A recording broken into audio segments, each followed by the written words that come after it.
Salut tout le monde, bienvenue dans cette nouvelle vidéo. Pour ceux qui ne me connaissent pas, je suis Jérémy Leblond-Fontaine, je suis un photographe animalier de la région de Québec au Canada. Aujourd'hui, je vais vous parler de mon objectif de prédilection pour la photographie animalière et j'ai nommé le 400 mm 2.8.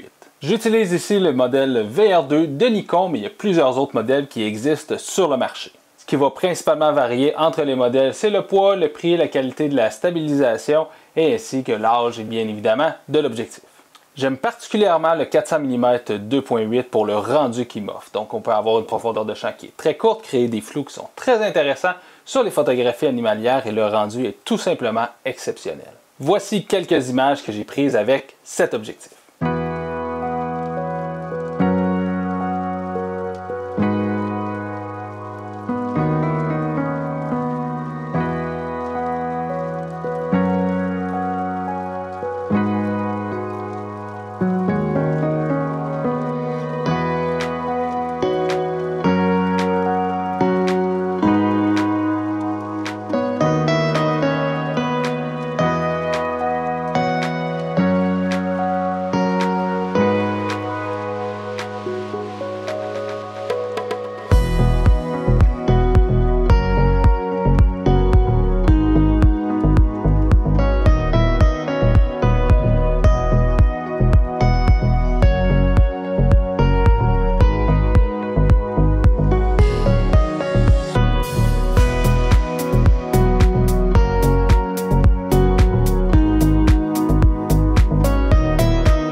C'est un objectif qui est assez lourd, celui-ci fait plus de 4 kg, mais il y a certains modèles qui sont un peu plus légers. Maintenant, les derniers modèles sur le marché vont jusqu'à 2,9 kg environ, mais ça reste quand même un téléphoto qui est assez lourd. C'est un équipement également qui est assez gros, donc ça prend un sac photo qui est assez grand pour pouvoir le contenir.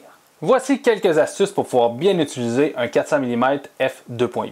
Je vous ai parlé du poids, c'est un objectif qui est assez lourd, donc personnellement, je photographie uniquement à main levée avec l'objectif.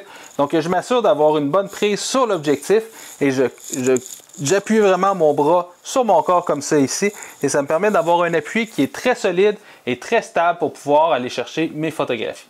Vous pouvez utiliser également un trépied ou un monopode, mais vous allez être moins flexible dans vos mouvements, spécialement lorsqu'on se promène en forêt. Très important également d'activer la stabilisation, donc cet objectif-ci est stabilisé. Il y a certains modèles qui ne le sont pas, mais avec les sans miroirs, maintenant, on peut utiliser la stabilisation du boîtier. Donc maintenant, on peut avoir la stabilisation qui est constamment activée avec cet objectif. Donc vu le poids, vu la focale, il faut utiliser la stabilisation. Il faut également avoir une vitesse d'obturation assez élevée pour bien figer le mouvement. Figer le mouvement de l'animal qu'on veut photographier et également celui qu'on induit sur la caméra. Pour un animal statique, j'essaie d'avoir un sur la focale, donc un 4/100 de seconde. Pour un animal en mouvement, j'essaie d'avoir 2 ou 4 fois la focale, donc un 1600 de seconde ou un 2500e de seconde. J'aime particulièrement en photographie animalière jouer avec les flous et c'est l'objectif parfait pour aller chercher des beaux flous. Donc lorsque j'utilise le 400 mm, j'essaie d'intégrer des éléments à l'avant-plan pour créer des images un peu plus vaporeuses et intégrer beaucoup plus de profondeur à travers ma photographie. Le 400 mm 2.8 est un objectif qui est relativement dispendieux, mais il y a plusieurs modèles plus anciens qui peuvent se trouver à très bon prix dans le marché de l'occasion. Un objectif neuf chez Nikon ou Canon va se trouver autour de 18 000 $, mais des anciennes versions chez Nikon vont se trouver autour de 4-5 000 $ canadiens dans le marché d'occasion. Et voilà, c'est ce qui fait le tour pour mon objectif de prédilection pour la photographie animalière. J'espère que vous avez aimé. Si c'est le cas, cliquez j'aime, commentez, partagez, c'est toujours extrêmement apprécié. Merci beaucoup à Leurs Photos ainsi qu'à tous mes membres Patreon qui me permettent de vous présenter ces vidéos. Et nous, on se dit à la prochaine. Ciao tout le monde!